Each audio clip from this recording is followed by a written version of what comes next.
d'autant plus bref que Tony, de manière précise, et Josepha à l'instant même, ont exprimé pour notre groupe, de manière générale, la position qui est défendue depuis un moment déjà. Moi, je ne veux pas accabler le président de l'Office de l'environnement, je lui reconnais une volonté, une capacité de travail et une forme de méthode, y compris à l'endroit des EPCI, on en a parlé, et Guy le sait, il est le bienvenu dans celui dont j'ai la charge, et nous l'attendons de pied ferme. Plus sérieusement, même si ce propos est sincère, continue à poser des choses. Bon, beaucoup de choses ont déjà été dites, que je rejoins globalement. Il y a d'abord une difficulté de méthode, ça a été dit d'un mot. Le problème des rapports sur les déchets, c'est qu'ils posent sans cesse des questions nouvelles sans jamais répondre aux précédentes. Donc au final, ça fait beaucoup de questions pour très peu de réponses. Moi, je vais soulever, même si vous avez apporté un certain nombre de sujets ou de débuts de réponse, trois pistes, ou plutôt trois directions qui, à mon avis, ne sont pas suffisamment clarifiées. La première, c'est les solutions d'urgence. La deuxième, c'est la relation que Josepha vient de mettre en exergue entre le public et le privé. Et la troisième, c'est celle de la relation au territoire. Sur les solutions d'urgence, je vous donne un chiffre qui n'est pas versé au débat public et pour cause, puisqu'il regarde une communauté, une collectivité dont j'ai la charge en ma qualité de président. Je veux parler, vous l'avez compris, de la Comcom de Corse du Sud. 2021, contribution au CIVADEC, 5 millions, sans compter par ailleurs le coût de la collecte. 2021, 6 millions 9, avec une trajectoire, 22, pardon, avec une trajectoire à 7,5 et en fin de mandature, un dépassement vraisemblable des 10 millions. C'est déjà 35 millions du budget principal, 35%, pardon. Ce sera demain 40, 45, 50. Quand on disait en 2015, 16, 17 qu'un moment arriverait où la question, ou plutôt la non-gestion durable du problème des déchets occasionnerait des dégâts financiers que nos collectivités locales ne parviendraient plus à juguler, mais ce moment, à force de l'attendre ou de le guetter, il a fini par arriver.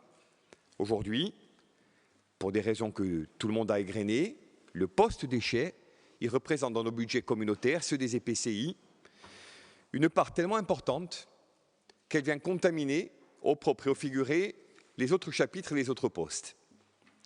Et c'est quand même un monde qu'on ne soit pas en capacité aujourd'hui, eh bien, d'imaginer une alternative sur le très court terme. Vous avez proposé des pistes, on les a étudiées soigneusement, et beaucoup d'entre elles, d'un point de vue philosophique, nous agréent. Il n'y a pas d'antinomie quant au projet philosophique ou aux conceptions générales. Là où on diverge, c'est sur les modalités opérationnelles et sur les délais de mise en œuvre. Moi, je me souviens avoir entendu 20 noms de sites ici dans cet hémicycle. Lunari, Cervione, Quera, Porto Vecchio, le retour de Vigue, ou tiens, et tant d'autres. Mais au bout du parcours, et on le sait tous, en l'absence d'un cadre opérationnel et clair, on va être condamné à continuer à payer. D'autant, le temps est limité, donc je vais être très bref, qu'à côté de ça, on a un autre sujet, Xavier et d'autres l'ont également rappelé, c'est que la mise en œuvre d'une infrastructure, je vous renvoie, je me tourne vers Pierre, à l'éolienne de Calanzane. Comparaison n'est pas raison, mais quand même. Aujourd'hui, on voit bien que même les équipements qui sont portés par des philosophies positives et qui s'inscrivent dans une vision généreuse, conforme à un projet politique, le développement des ENR, et viennent buter sur une réalité et une forme de contestation. Vous le savez, penser aujourd'hui des équipements territorialisés, ça revient à les soumettre à des enquêtes publiques, ou à tout le moins, même si on y échappe d'un point de vue juridique, à l'approbation et à l'acceptabilité sociale des populations, qui aujourd'hui est proche de zéro. Alors vous nous dites qu'on ne veut pas exporter, vous avez raison, mais si on n'exporte pas, qu'on ne brûle pas et on en est d'accord, et qu'on n'enfouit plus, il y a bien un moment où le problème va se poser plus durement encore. Donc ça, c'est une première idée. Deuxième idée, la relation au territoire. J'ai encore en mémoire les mots du maire de Monte. Pas uniquement parce que cette commune m'est chère, mais ça vient illustrer sous la plume d'un élu local les contorsions qui ont présidé à un choix qui aurait pu être très simple et dont je crois savoir d'ailleurs qu'il était soutenu politiquement, y compris dans cet hémicycle. Le problème, ou l'un des problèmes de fond, et en 2 minutes j'aurai terminé, c'est qu'on a une architecture de gouvernance des déchets, je le disais lorsque j'étais conseiller exécutif, je le redis aujourd'hui, qui n'est pas adaptée, Monsieur le Président. Et là, pour le coup, vous n'y êtes pour rien. Mais entre le CIVADEC, l'Office de l'environnement, les EPCI, les frontières ne sont pas clairement délimitées. Et les champs de compétences, d'empiètement en empiètement, font la part belle, et j'en aurai terminé, à ce qui vient d'être dit par de précédents orateurs. Le privé.